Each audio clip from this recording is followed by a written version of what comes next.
décision finale, pas de sa tête, de Shura, de la concertation. Qui a été désigné? Ja'far ibn Abi Talib. Un jeune, écoutez bien les jeunes, un jeune de 18 ans, un jeune de 18 ans, désigné par le prophète sallallahu alayhi wa sallam. Alors que dans ce groupe, il y a des grands compagnons. Il y a Uthman, ibn Affan, ibn Nourayn. Cet homme que même les anges ont peur, que même les anges ont de la pudeur à son égard. Uthman est là, mais ce n'est pas Uthman le responsable. Pourquoi ya Rasulallah? Pour donner la parole à la jeunesse. Parce que sinon, quand les personnes âgées vont partir, qui va prendre le flambeau? Dans toutes les sociétés, dans tous les pays au monde, dans toutes les institutions, la parole est donnée à la jeunesse, sauf dans nos mosquées. Et pour être plus juste, à part quelques mosquées. Mais pourquoi est-ce que le prophète sallallahu alayhi wa sallam a donné la parole, la responsabilité? Il était le porte-parole. C'est une grande responsabilité. Ce n'était pas de faire avec nous juste pour prendre des chaussures et nous ramener des dates. Porte-parole, c'est lui qui représente cette minorité musulmane. 18 ans. 18 ans. Pourquoi? Parce que ce sont les compétences qui doivent valoir. Ce sont les al-kafa'a, al-mahara, c'est ça qui compte. Quand on parle de responsabilité, l'imam n'est pas avancé parce qu'il a une belle djellaba. Il y a des gens parmi vous qui ont des plus belles djellabas et des plus beaux costumes, des plus belles chemises que moi. Et pourquoi est-ce que je suis là? Car le prophète sallallahu alayhi wa sallam a donné une règle. Ya ummul qawma aqra'uhum li kitabillah. C'est une histoire de compétence, ni de couleur de peau, ni d'origine, ni toutes ces choses-là qu'aujourd'hui on voit et croit qu'il faut faire comme ça. Ce n'est pas ça. C'est une histoire de compétence. Et Ja'far ibn Abi Talib était un savant qui connaissait le Coran. Ja'far ibn Abi Talib était quelqu'un qui connaissait ce qu'est l'islam. Ja'far ibn Abi Talib, parce que c'est un porte-parole, je vous ai dit cette phrase, mettez-la bien dans votre tête. La sunna est un art de vivre. Al-hikmah, la sunna, la sagesse, c'est de mettre chacun à sa place. Si chacun est à sa place dans une famille, il n'y a pas de problème. Si l'homme reste un homme, et la femme reste une femme, et les enfants restent des enfants, il n'y a pas de problème. Mais si l'homme devient une femme, si la femme devient un homme, si les enfants veulent devenir des parents, c'est la catastrophe. Et c'est ce qui se passe aujourd'hui dans notre communauté. C'est que les gens ne veulent pas rester à leur place.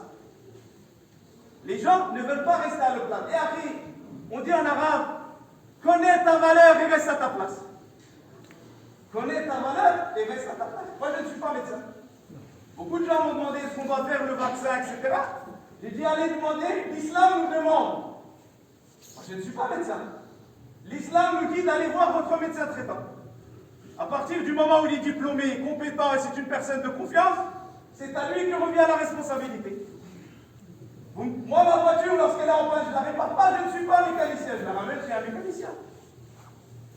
Mais si je veux être mécanicien, chir, boucher, charcutier, président de la République, tout à la fois, ça va être la catastrophe. Chacun doit être à sa place. Chacun doit connaître sa place et chacun doit rester à sa place. Et si la personne ne connaît pas sa place, moi, j'ai l'obligation de dire à chacun, voilà où est ta place. Je ne suis pas venu hier dans les mosquées, j'ai grandi dans les mosquées.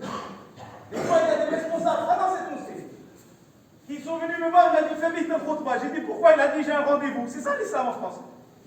J'ai un rendez-vous au Rhône. Wallah, ce jour-là, j'ai fait le non-frotte pas exprès. On est quoi? Qu'est-ce qui se passe? Tu es responsable, reste à ta place. Je ne veux pas blesser. Certains frères ont dit, tu as blessé beaucoup. Certains frères la semaine dernière. Wallah al-Azim, c'est une responsabilité énorme qui pèse sur mes épaules. Parce que vous n'êtes pas là pour la mosquée de Chevilly-la-Rue, mais pour toutes les mosquées de France. Moi, j'ai une responsabilité devant Allah, je dois vous l'expliquer. Je vous l'ai expliqué la semaine dernière et je vous invite aujourd'hui, sagement, et je l'ai dit, je le répète, de manière sage, nous devons trouver une solution, mais une solution à long terme. Pas juste on est malade, on a caché la plaie. Non, il faut soigner la plaie. Ça fait mal de soigner une plaie, mais il faut la soigner. Il faut la soigner par des spécialistes. On ne peut pas soigner une plaie comme ça par des gens qui ont du mal à réciter Surat al-Fatiha pour être le plus poli possible. Alors, le prophète sallallahu alayhi wa sallam il a donné à chacun sa place.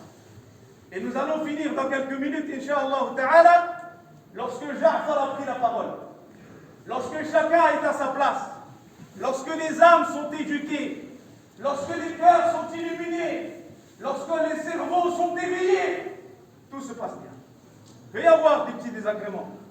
Mais Ja'far, lorsqu'il a pris la parole, il l'a pris avec sa voix. Il l'a pris avec sagesse. Il est chez des chrétiens.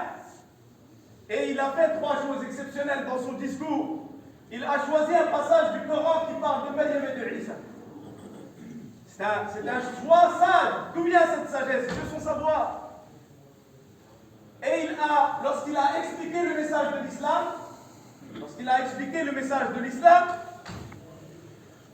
il nous a envoyé un message à nous-mêmes, en incitant tous les musulmans jusqu'à la fin des temps à trouver des valeurs universelles qui unissent les citoyens.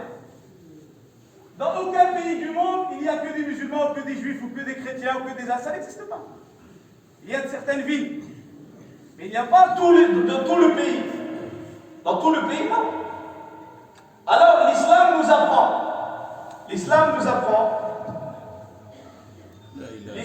apprend et nous incite à créer des ponts pour le bien de notre société. Si dans notre ville il y a un mal, le mal touche tout le monde. Regardez le virus, le Covid, la Covid touche tout le monde. Les musulmans, les chrétiens, les juifs, les athées, tout le monde. Lorsqu'il y a un bien dans la société, il touche également tout le monde. Alors nous devons nous prendre cette leçon, cette sagesse, et nous devons apprendre à travailler main dans la main, avec des gens qui aspirent à la justice et à l'équité, sans faire attention à la croyance, parce que nous ne parlons pas de croyance. On veut que nos jeunes réussissent à l'école. On veut que nos jeunes aient accès au savoir. On veut que nos jeunes arrêtent de se battre dans la rue, se tirer dessus comme ces jours-ci, il n'y a pas de très loin ici. Des jeunes qui se tuent. Pourquoi? Pour une histoire de pouvoir, parce que c'est la cité. Moi c'est mon quartier, toi c'est mon quartier. Regardez où est arrivée notre jeunesse. C'est pour ça que je vous dis que la mosquée doit jouer son rôle. Une mosquée comme celle-ci a un rôle exceptionnel. Elle doit le remplir. Elle doit le remplir. Nous avons une responsabilité. Et je finis par dire une dernière chose. Ja'far ibn Abi Talib est un homme de savoir, est un homme qui a des compétences, est un homme qui craint Allah. Est-ce que ce n'est pas tout de dire je connais, j'ai appris le Coran et après? Est-ce que tu auras la parole juste quand c'est difficile? On entend certaines personnes qui ne représentent qu'eux-mêmes dans les plateaux télé, ne représentent pas les musulmans.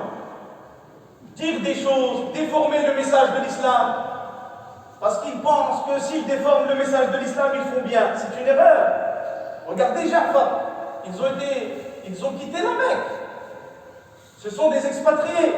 Et là, ils sont dans une terre qu'ils ne connaissent pas. Certes, il y a la foi, il y a la promesse du prophète sallallahu alayhi wa sallam. Mais il y a une crainte. Mais lorsque la personne est responsable, elle n'a peur que d'Allah. Innama yakhsha Allah min ibadihi al-ulama. Les hommes de savoir craignent Allah. Il a risqué sa vie quand il a parlé comme ça. Beaucoup auraient changé, déformé, comme on voit aujourd'hui. Il y en a plein qui disent hijab c'est pas fort, ça c'est pas fort. Pourquoi est-ce que tu dis ça? Qui t'a appelé? Qui représente-tu? Même si tu es une institution et tu ne représentes personne.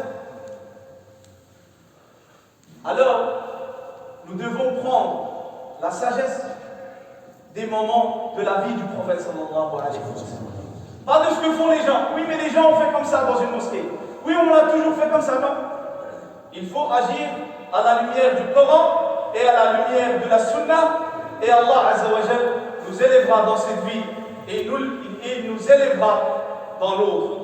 عباد الله لقد أمركم الله بأمر بدأ فيه بنفسه وثنى فيه بملائكته حيث قال تعالى إن الله وملائكته يصلون على النبي يا أيها الذين آمنوا صلوا عليه وسلموا تسليما اللهم صل على سيدنا محمد وعلى آل سيدنا محمد كما صليت على سيدنا إبراهيم وعلى آل سيدنا إبراهيم وبارك على سيدنا محمد وعلى آل سيدنا محمد كما باركت على سيدنا إبراهيم وعلى آل سيدنا إبراهيم في العالمين إنك حميد مجيد. اللهم ارحمنا وارحم والدينا وارحم من علمنا وارحم بفضلك جميع المسلمين والمسلمات المؤمنين والمؤمنات الأحياء منهم والأموات إنك سميع قريب مجيب الدعوات.